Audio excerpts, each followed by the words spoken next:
Hello, good morning po. Magandang umaga, magandang hapon at gabi sa ating lahat sa masulok ng daigdig. Ang pag-usapan natin ngayon ay patungkol ito sa corruption pa rin. Corruption, yan ang dahilan ng gulo ng Pilipinas. Yan ang dahilan ng pag-abuso sa kapangyarihan. Yan ang dahilan na may issue ang mga Partido Komunista dahil may NPA, dahil may corruption. So pakinggan natin itong PhilHealth talagang hindi ko maintindihan pinaglalaruan tayo. Magbibigay tayo ng pera pero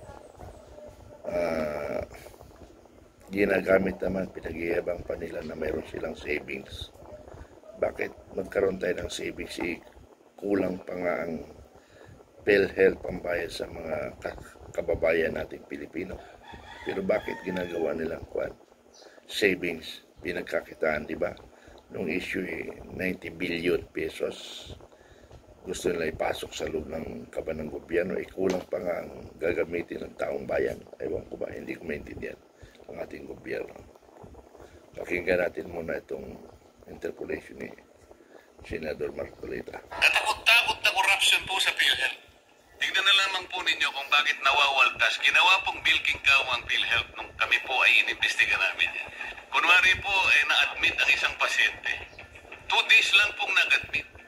Gagawin pong 7 days o kaya 10 days. Para sa ganun po ay singilin sa PhilHealth at paghahati-hatian po yung kanilang namon. Minsan naman po ang sakit ay hindi naman malala, sipon. Gagawin pong pulmonya. Isip-isipin po ninyo. Hindi po dapat 20,000 ang magiginabang. Tinaas na naman po nila. At the very least, Mr. President, 240,000 ang dapat makinabang. Ito na naman po pag hindi nyo binantayan. This is again a possible source of corruption. Maraming salamat sa supporter. Senator Marcolita is next to interpolate.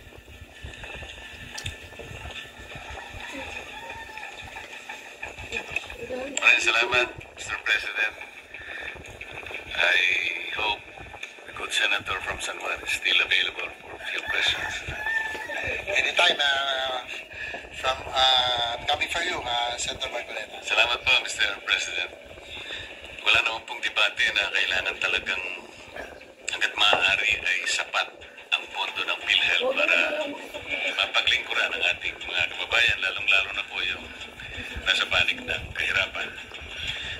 Ngunit dahil po sa experience natin sa PhilHealth, sa kanilang pamamaraan kung paano itaguyod ang kanilang mandato, ay hindi naman sila makapagbibigay sa atin talaga ng magandang record. Unang-una na po ay halimbawa po yung konsulta package, Mr. President. Magkano po ba yung konsulta package ngayon, Mr. President?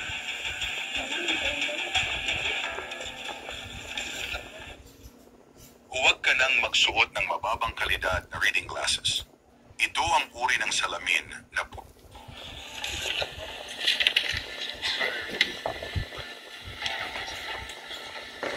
Mr. President, itong konsulta package, yung maganda tinanong nyo, pinalta na po nila yung pangalan, naging Yakap Caravan na.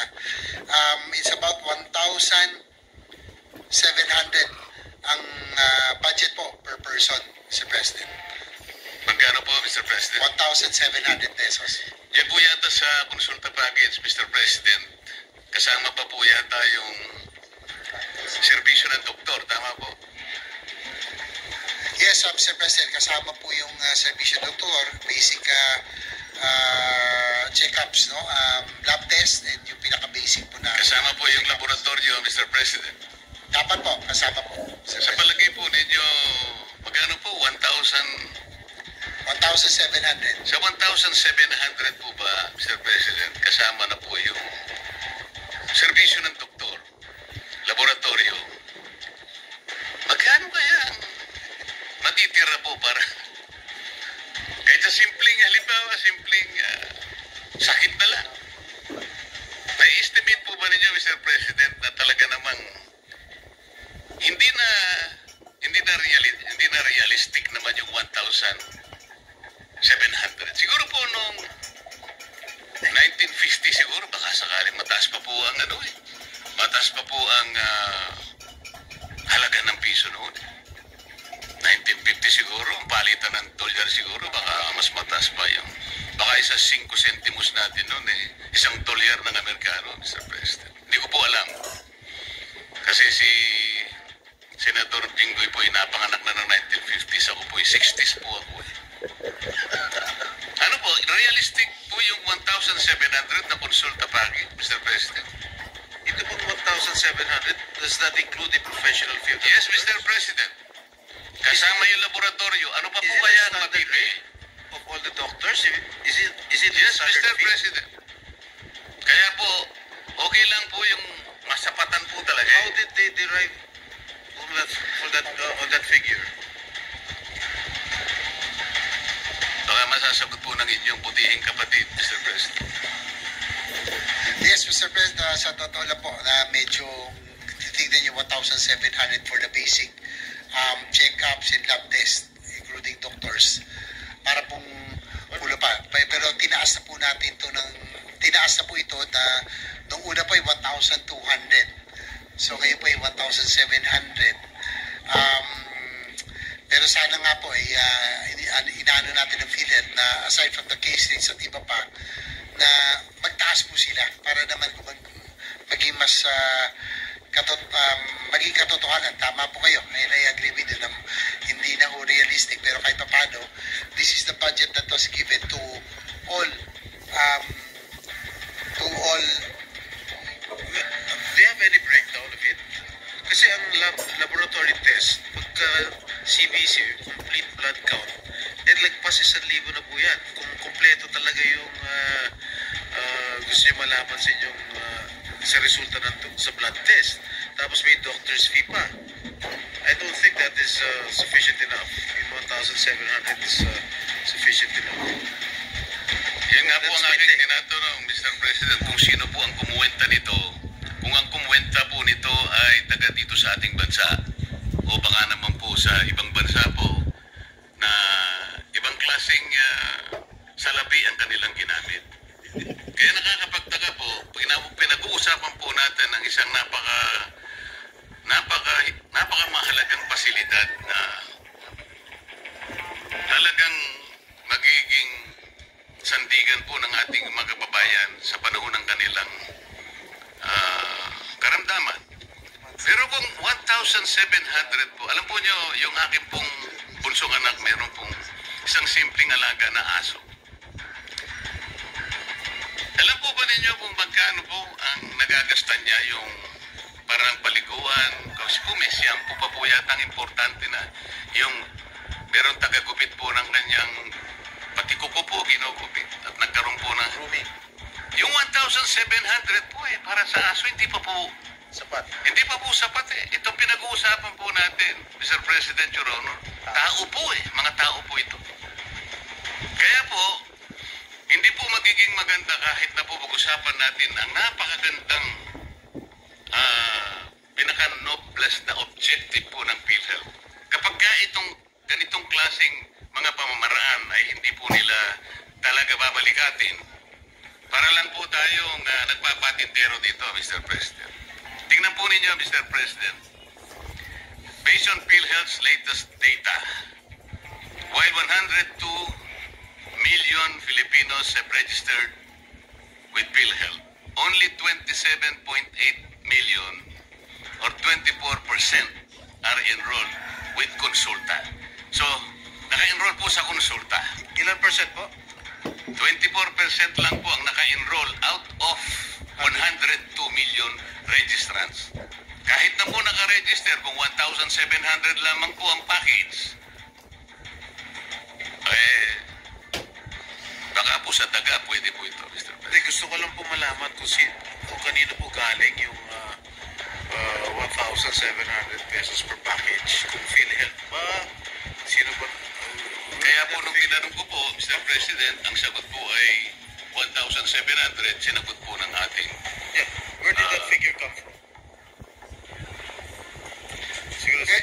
Yes, Mr. President, actually nagpapasalamat ako kay Senator Marcoleta for pointing this out. Talagang talagang kung titignan nyo, parang kulang talaga, no? Realistically. Pero yun nga po ang nilalaban ho natin sa PhilHealth and hopefully with this new administration under Dr. Mercado na maiba naman ang magiging direksyon ng PhilHealth.